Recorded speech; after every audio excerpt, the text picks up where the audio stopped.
now we've got microphones. I got a microphone. Okay. Hi. I guess the mic wasn't on. Anyway, I'm Chuck Peter. I'm here at the Headwaters Science Center in This is our afternoon Headwaters Science Center live show. And I'm tackling a subject today, just touching on it a little bit, because I was watching television the other night and I was watching the show, and the anchors were sitting there at the desk talking about, I think the subject is here, the rise in the population of fighting gnats in the Twin Cities, something like that. And somebody mentioned that some of the animals that eat these things are frogs. And different respective words. Somebody made a comment about a frog, and a frog was a reptile, wasn't it? They didn't know the difference between frogs and reptiles, or they thought they were the same thing or something. Wait a minute. Doesn't everybody know that frogs are amphibians and reptiles are quite different? I guess sometimes people think that amphibians and reptiles are the same thing because, well, they don't have fur, they don't have hair, they don't have feathers, so they kind of think, well, they're not fur and feathers, they kind of live low to the ground, they're the same thing. It's quite different. They do share some similarities, so I thought because, you know, it's summertime and I'd be out there having a good time on a picnic or out there hiking or camping or something like that, going to the lake, and you might see some amphibians, you might see some reptiles. And it's kind of nice to know the difference, nice to know what you're looking at.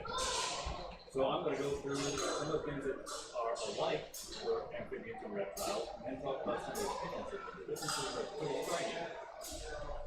Things that they're alike. Both amphibians and reptiles are vertebrates, platforms. Just like we have backbones made up of sections called vertebrae, and as spinal cord goes down, they're backbone. So that's one thing that makes them alike. Another thing that makes them alike is that, well, they don't have hair or fur and feathers, they don't have feathers, and they're ectotherm. That means they don't have an internal body temperature that's constant by very rapid metabolism inside their body. They get their heat from their environment, and they have to maintain all the body processes by adjusting to the conditions in the environment, whether it's cool or whether it's hot. They have to do something to adjust to that environment in a way that one of the animals, like endotherms, like humans and other mammals and birds, don't have to do. So that's something that makes them alike. They all produce eggs, unitized eggs, unlike mammals that produce that don't go inside the mother, the placenta that's connected to the mother, and receive nutrients and oxygen fluid through the mother's circulatory system. They produce eggs that are enclosed, and the embryo, the little unborn animals are inside that enclosed kind of egg. Now, that said, there's a lot of variation between within those similarities. It's hard to say that all amphibians are this way, and all snakes and other reptiles like lizards and turtles and crocodiles and things like that are this way, because there's a lot of variation within those groups. So I'm going to focus on some things, just a few things, that are common to pretty much all amphibians and pretty much all reptiles. And one thing, if we're talking about the eggs, there's a big difference between reptile eggs and amphibian eggs. Amphibian eggs are, well, gelatinous. They're kind of like, they've got a little tiny growing embryo that's like a developing baby animal inside kind of a gelatinous blob. And here's a picture, this picture of some amphibians. These are frog eggs. I hope you can see this. Isn't that okay on the picture there? Okay. Inside each, you see the dark spots are actually the developing eyes of a baby frog. And around that are layers of clear gel material. And there's some differences between the layers. I'm not going to go into that right now, but that's the idea. And then amphibians lay these in big masses. Sometimes they lay them in water. Sometimes they don't lay them in water. They lay them on land, but near water. but water is extremely important for amphibians. We're going to talk about that in just a minute. But that's the nature of an amphibian egg. Now, I don't have any brand new fresh reptile eggs, but this is in this jar preserved. You can see this part here is a baby corn snake that didn't develop, and it's preserved in this jar. And here is the egg shell. You can see that. It's a tough, leathery shell, not quite like a chicken egg shell or bird egg shell, which is kind of brittle and cracks. This is kind of tough and leathery, but you can see it's enclosed in a tougher, solid shell. So that's the difference between the eggs. And back it now. And another difference is when the embryos are developing, there are just a few amphibian species that will develop the embryos inside the mother's body. Almost all of them develop, in an egg that's laid externally outside the body. There are a few reptile species that hold the eggs inside the mother's body and then give birth to live young. But when they give birth to live young, the babies are quite different. The difference between amphibians and reptiles. This little corn snake in here, way over there, this little corn snake in there is pretty much a miniature adult corn snake. And some time ago here at the Science Center, we had both male and female corn snakes, and we were just a clutching of little baby corn snakes. And they were like tiny little miniature adult corn snakes. And they were very fierce. They thought they were monsters, they thought they were dragons. They get close to the and of course they were tame. But the point being that they were pretty much close to self-sufficient. When they hatched out of their egg shell, they didn't have to be taught by the mother to do anything. They didn't have to develop. They were ready to go out. They didn't hunt for mice or anything like that. But they could capture and get their own insects. So they're pretty much like an adult. Amphibians generally go through different stages. They don't start out like adult amphibians. They normally start out as larvae. This is a picture of some toad larvae. And it's like, they're like a little blob. The body is this big part here, and then they have a tail. And they develop in water. They live in water, they breathe through gills, they can't breathe in air. And that's all there is to them. And then gradually, they develop the attributes of an adult amphibian. First thing to develop for lots of them is the hind leg. You see, you've got the blob and the tail, and they swim like fish. But right here, you see they're developing hind legs. And then eventually they go on, and picture where the hind legs are a little bit more developed. Am I giving you problems there? Yep. Camera? Okay. Yep. The hind legs are a little bit more developed. And this is a further stage in which the hind legs are well developed and the front legs are starting to develop, and you see it's starting to look a little bit more like a frog. Okay, and then finally, it's looking pretty much like an adult frog. It's still got a little bit of a tail. And eventually, I don't know if you can see this frog in here. Now, this is a tree frog. Did you get that? You see that on camera? See the tree frog in there?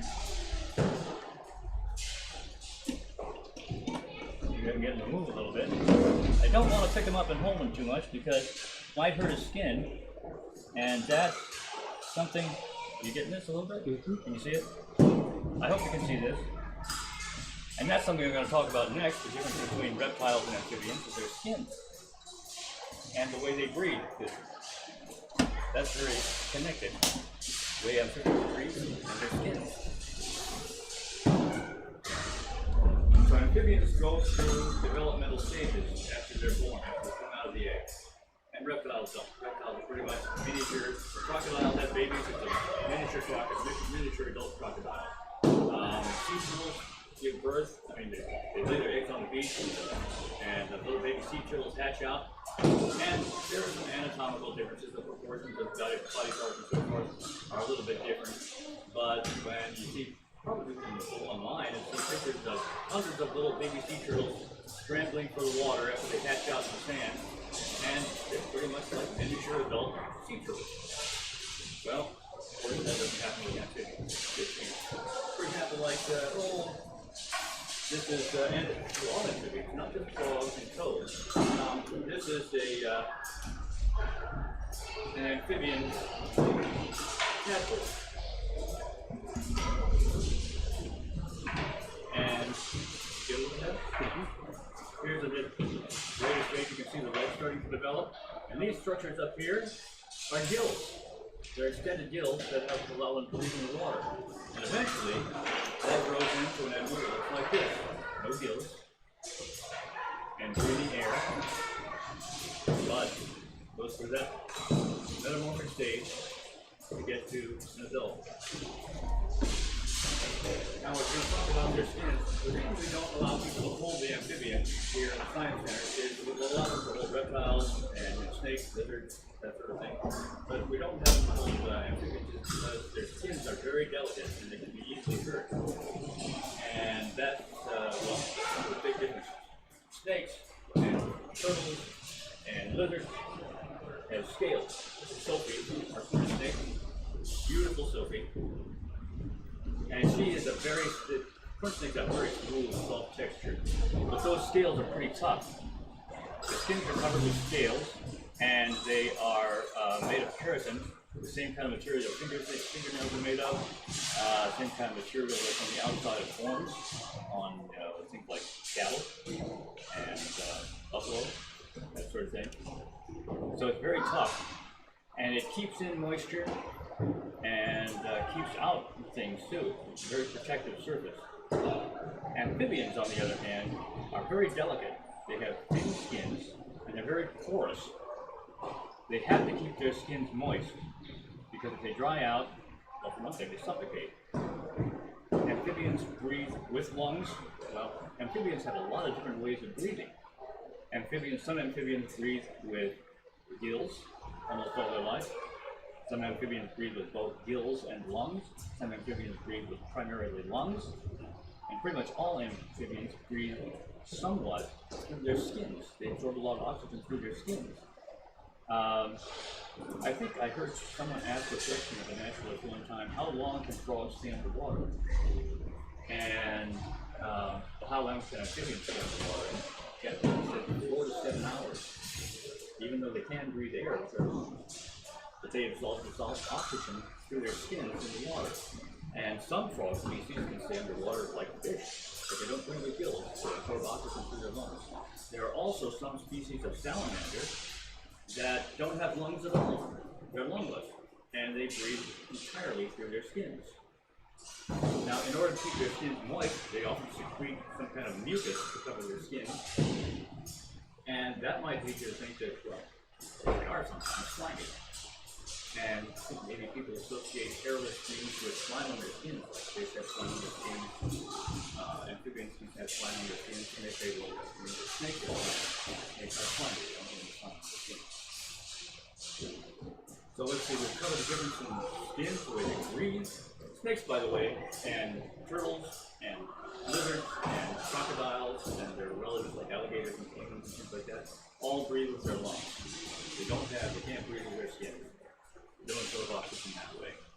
But they have the advantage of having that really tough hide on the outside. Now, one of the things that that porous skin, that porous delicate skin on amphibians is a disadvantage. One reason for the disadvantage is that it's also very susceptible to toxins, pollutants and things like that in the air and in the environment anywhere, especially in the water. There's been a decline in amphibian populations in other parts of the world, but and not so bad in Europe and North America. It's still here, and people are really wondering exactly what the problem is. People are speculating about fungus that's gone wild in various parts of the world is wiping out amphibians. In this country, they speculated that it has to do with acid rain or some other pollutants. But amphibians are generally what we call a barometer species. If an environment is healthy and all things are functioning well, you have, especially in a temperate and fairly well-watered zone, and a well-watered environment because enough rainfall. If you have a lot of amphibians, it's a very healthy environment. That means things are in balance.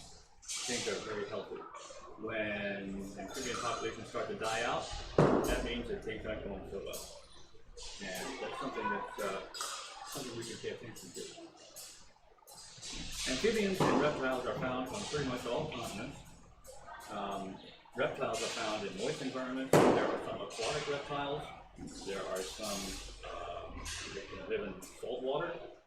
There are some that live in deserts and so forth. Now, amphibians don't cover as much territory, but they can go well. Some amphibians are found almost at the Arctic, and of course all the way to the equator. There's a tremendous amount of variation in the whole amphibian family. And they go from things that look like snakes to salamanders that live in China that are 5 feet long and weigh 30 pounds. Of course, snakes and other reptiles, they have a lot of variation too. They can live in places that amphibians can't. Amphibians have to have a moist environment. They can't live in deserts, so forth. But there are amphibians and reptiles on all continents except Antarctica. They're tremendously successful animals and adaptable. But the next time someone says something about there's no difference between reptiles and amphibians, no difference between a frog and a lizard, I don't know. There's big differences between a frog and a lizard. Well, that's enough for now. And get out there. Get out there. Get out in the woods. Get out in the fields. Get out on a lake, stream sides. And if you see something, look at it very closely, but you don't have to pick it up. You don't have to mess with it. That's impolite. Just let them be. But watch them. They can do some interesting things. You know,